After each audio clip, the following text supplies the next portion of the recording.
Yeah, Shez, how are we all doing? Look at this, I've got a face cam while I'm doing a voiceover. I'm getting good at this YouTube lark, and it's definitely not difficult to do, but I'm improving, so that's the main thing.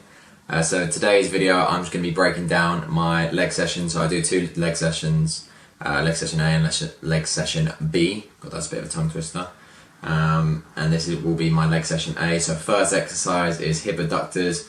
Easy way to remember this is adducting is adding to your body and abducting is taken away from your body. A lot of guys will not do this exercise because they see a lot of girls doing it and think it's a girl's machine. It's not, so just get involved, lads. It's quite a hard muscle group to hit with your normal leg exercises, and I guarantee you're probably not hitting it. So yeah, get these in your workout and stick them at the start so you actually do them and not at the end. So you just say you're going to do them and then don't. But the main two things I want to be talking about in this workout is the tempo and I completely forgot the other one. The exercise selection. There we go, remembered. So the first thing, tempo. So when you're in the concentric part of the movement, so with this hamstring curl here, it's when I'm actually curling down now. That's the concentric, and then when the muscle's lengthening, that's the eccentric. So if you hear me use those words, that's what they mean. So the concentric, you don't have to particularly perform that at any sort of speed, just perform that as fast as you can, I suppose, as long as it's not as you're like. If you're using the right weights, then you won't be able to fly it up, but you want to be performing that as quick as possible. But in terms of the eccentric, so with this quad extension here, you'll see that on the way up, I'm just going straight up, but then I'm counting 1, 2, 3 on the way down, then going back up. The reason you want to be doing this is because a lot of people will just swing the weight back and forth with no sort of thought behind it, but I've done a bit of research into it, and thanks to my new coach I sort of learned this as well, is the fact that when you're in the eccentric part of the movement, you're actually, so everyone kind of understands the concept of breaking down muscle fibers and rebuilding them so they get stronger.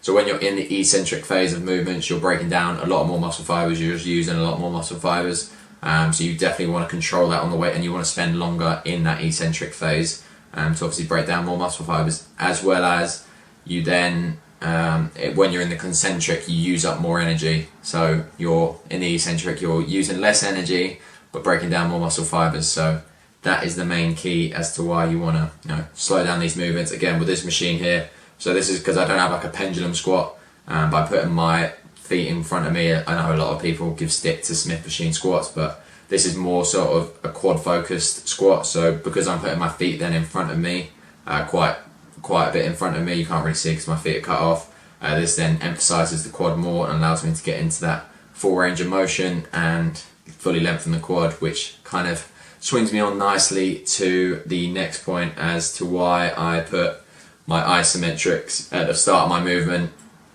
and my compounds towards the back. So if you don't know what the difference is, an isometric movement is when you're just using one muscle group, and a compound exercise is where you're using more than one muscle group. So a lot of people will tell you that do your compounds first, they're your building blocks, they should be the main focus of a workout, which there's no right or wrong way to do it. There you go, got there in the end.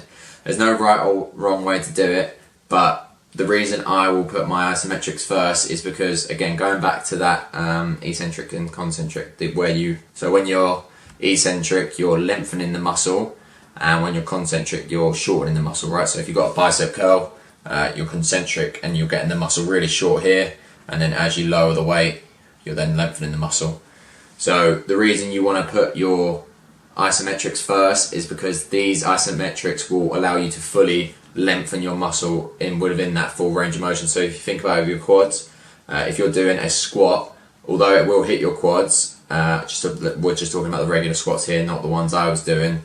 The squat will not let you get in that fully lengthened position with your quads because it's just not how the mechanics of the exercise works. Whereas a quad extension machine allows you to get into that fully lengthened position and then lengthen on the way down, and lengthen the muscle, shorten the muscle. So that's why I will push my isometrics to the start of the workout. Hopefully that makes sense. Hopefully I've described that well enough. Obviously if you've got any questions, just drop them in the comments and I'll get back to you. So that is the main reason as to why I'll put my isometrics first. So there's more than one way to skin a cat. I always say this. I'm not saying you have to put your isometrics first, but it's definitely something to consider if muscle hypertrophy is your priority. This exercise is because I don't have a seated calf machine in my gym, so if you have one of those, just use that.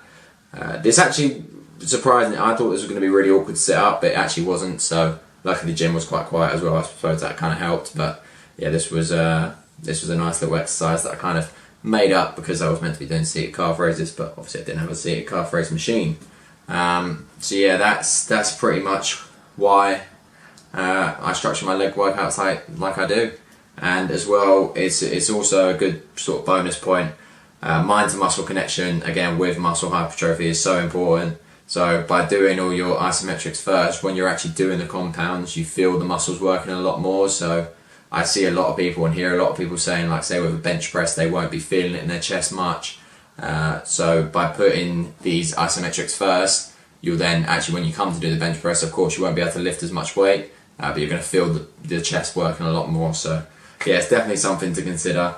Hopefully, like I said, hopefully that all made sense. If it didn't, please just comment stuff and I'll get back to everyone. I'm not one of these people that just doesn't reply to comments, because I appreciate you taking the time out of your day to watch my videos. So yeah, hopefully I've made that make some sort of sense. But if you did enjoy these types of videos where I break things down and go a bit more into the science, then leave a like, subscribe to the channel if you're new. That's all from me. In a bit.